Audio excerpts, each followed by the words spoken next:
Bora. O próximo tema é a questão da... A gente estava conversando sobre a taxa de fecundidade brasileira, sobre a expectativa era que a gente fosse para 210 milhões de pessoas esse ano. A gente acabou indo para um pouco mais de 200 milhões, então a gente não cresceu muito quanto esperava. E isso afeta uma porrada de coisa.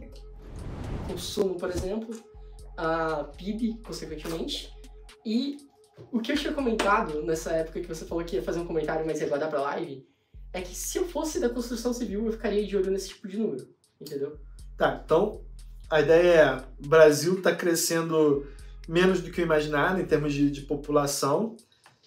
Na verdade, a estimativa é que a população comece a estabilizar depois de cair, tipo China, que não sei se você viu também, a China tá reduzindo a população já, né? E aí a questão é, construção civil deve se importar com esse número? Na verdade, qualquer negócio, teoricamente, teria que se importar com uma queda na população, porque são menos consumidores. Mas o ponto é, primeiro, dá uma rápida contextualização.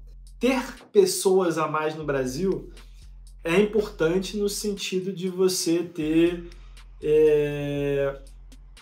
maior PIB.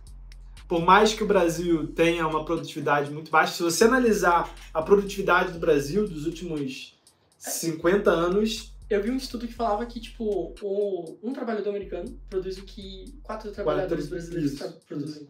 A produtividade do Brasil, os últimos 50 anos, estagnada. Sim. O que ela cresce é porque cresce mais pessoas, então no agregado ela cresce. E aí entra a questão de PIB e PIB per capita. Olha um comentário interessante. Talvez as políticas industriais abandonadas por aqui. Bom, querendo ou não, sim, porque isso, todo o maquinário é pago em dólar em vender matéria-prima. Cara, joga aí, PIB do Canadá. Se não me engano, vai ser... Chega uns 1 trilhão, não chega? PIB do Canadá, 2 trilhões. 2 trilhões. PIB do Brasil. 1 trilhão. 1 trilhão e meio. 1,6 trilhão. Então, Canadá, 2 trilhões. PIB do Brasil, 1,6 trilhão. Relativamente parecido, o Canadá um pouco acima do Brasil. População do Canadá, são 40 milhões. Então, o Canadá, com 40 milhões de pessoas, produz mais PIB do que o Brasil com 200 milhões. O Brasil tem 5 vezes mais população e produz menos PIB que o Canadá. Então, isso é produtividade. Aí você começa a analisar o PIB per capita, que é o PIB por número de habitantes. Então, a questão do Brasil a gente é um país pobre, porque embora o nosso PIB seja... Tem que falar, Brasil, 10 maiores economias... Porra, maior porque tem muita gente. Não tem como não ser, basicamente. Porque tem muita gente. Tipo a Índia, como é que a Índia... A China. A China é uma economia grande porque, se não me engano, o PIB per capita da China é menor do que o Brasil. Olha, a mesma pessoa que falou do maquinário falou sobre, para resolver esse problema, a gente precisaria... Vamos entrar aí. Tá. Programa de avanço estatal. Só que o ponto o Brasil, se tivesse mais população, ele conseguiria ter um PIB maior, tipo a China, ainda que o PIB per capita não fosse tão grande. Mas tem uma questão.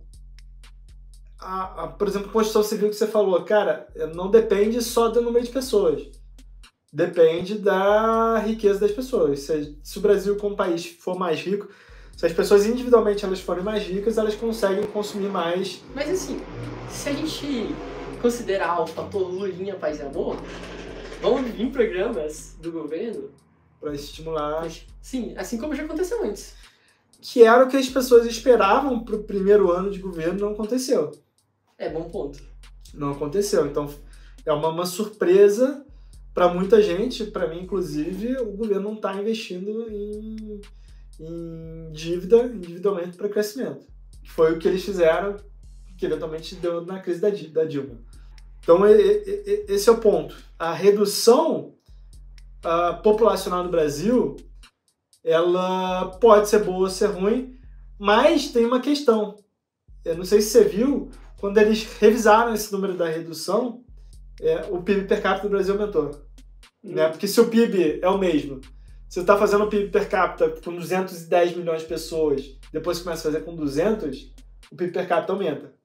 Calma, o pessoal tá brigando aqui nos comentários agora sobre a parte do avanço estatal. Como você propõe a formação bruta de capital através do laissez-faire? Cara, a grande questão, o programa de avanço estatal, cara, foi isso que o Brasil tentou fazer. Eles tentaram fazer isso com o Odebrecht, tentaram fazer isso com JBS, com a Eike Batista, tentaram fazer isso. E tradicionalmente tem essa questão de... Mas como que aumenta a produtividade per capita de um país? É com educação. Tecnologia. Sim. Educação. E educação vem de onde? Do Estado. Mas aí pega o investimento. O Brasil tem um dos maiores investimentos por habitante em educação. Essa que é a questão. O investimento está sendo feito. Só que está indo para onde? Vê o salário professor universitário, universidade pública. Não preciso nem ver. Quanto, universidade pública, não só professor, mas tipo administrativo e tal. Então o dinheiro é mal investido e outra, é investido em ensino superior, não é investido em ensino fundamental. A Mileirinha aqui, ó. Então o dinheiro do Brasil, ele está sendo mal investido em educação. Concordo que o Estado tem um bom papel, um papel importante no investimento em educação, só que o modelo que a gente tem hoje é péssimo. Deixa eu ver. Ó, nunca crescemos... Analfabetismo funcional. A gente tem, 50% dos universitários brasileiros é analfabeto funcional, cara. Então o cara, ele sai do ensino básico sem saber ler e escrever. E entra na faculdade, que virou a impressora de diploma. E outra, a faculdade, durante a época do FIES, para que servia o FIES? Para dar dinheiro para os grandes grupos universitários. Sim. Que imprimiam diploma. Quem realmente se deu para bem com o analfabeto FIES não funcional. foram os estudantes, foram os grupos de educação. Foram os grupos de educação que imprimiam diploma para analfabeto. E aí hoje o FIES, os estudantes que pegaram o FIES, essa garota do Twitter que pegou 40 mil no FIES, que não vai pagar, por quê? Porque ela não tem emprego. Porque é analfabeto funcional, e aí você não consegue emprego, você não ganha dinheiro. Um comentário, a corrupção talvez não seja um indicador de ineficiência do Estado. Nunca crescemos tanto quanto nos momentos em que o Estado interferiu na economia. Tanto na ditadura quanto com Vargas e JK.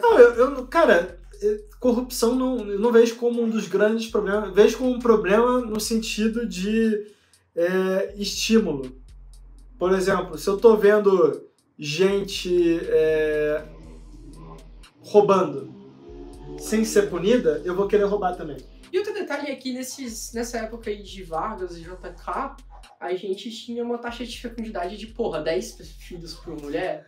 Não, sim, mas a questão é, cara, a corrupção em si não é um problema grande se outras coisas estiverem funcionando. Os Estados Unidos têm corrupção pra caralho. Itália, Europa, Sim, é lobby, né? Não é corrupção, é lobby. Não, tem corrupção, nos Estados Unidos tem corrupção, mas assim, no mundo inteiro tem corrupção, só que a ideia, quando a gente fala de menos Estado, a ideia é você ter menos espaço para haver corrupção. Sim. Quanto mais estatal você tem, mais TV Brasil, não sei o que você tem, mais corrupção vai ter. Porque você tem os partidos distribuindo cargo. Então, assim, a ideia de ter menos Estado não é tipo, não quer ter Estado, é você focar o Estado naquilo que ele tem papel de segurança, infraestrutura, educação básica. Então essa que é a questão. Um ponto assim, se você acha que se em vez da gente investisse tanto em educação superior, investisse em educação técnica, porque eu sei que na gringa Sim. pouca gente tem... Na Alemanha, por exemplo, a educação técnica é muito forte. Faltam técnicos no Brasil. Hoje a gente está vivendo uma fase assim de... Até o Ryan falou disso, cara. No futuro, trabalhos que vão pagar muito vão ser trabalhos que ninguém quer fazer. Trabalho manual, tipo marceneiro. Ninguém quer ser marceneiro hoje. O cara quer ficar no escritório, ser gestor de tráfego, ser copywriter, ser social media, ser designer. Então essa que é a questão. Ele não quer ser marceneiro. Marceneiro vai ganhar muito mais. Tanto que, é o que eu falei, cara. Essa engenheira sai do Brasil para ser Uber Eats, lá tá ganhando mais. Então, esse que é o ponto. Mas ensino técnico em outros países é muito mais valorizado. A manchete sensacionalista. O empresário bolsonarista Daniel Scott diz não haver problema em corrupção. Não disse que não tem problema em corrupção. Eu disse que, para mim, não é o problema mais grave. e não é o que impede um país de crescer. Aliás, eu tinha visto um curso, acho que era esqueci o nome do negócio, mas, tipo, durante essa época de vagas e de ditadura militar, os dados, eles eram muito espalhados, entende? Tipo, não era tão centralizado quanto hoje. É difícil você... É que o pessoal fala, na época de não sei o que Então, tipo, era melhor. Cara, é muito difícil comparar. Você está comparando populações diferentes, culturas diferentes, épocas diferentes, dados que... Pô, se a gente não consegue confiar nos dados hoje, imagina 100 anos atrás. Então, assim... O estagiário esquerdista entrou por cota, kkk. Entrou por cota. A gente tem a cota Da esquerda. cota da esquerda.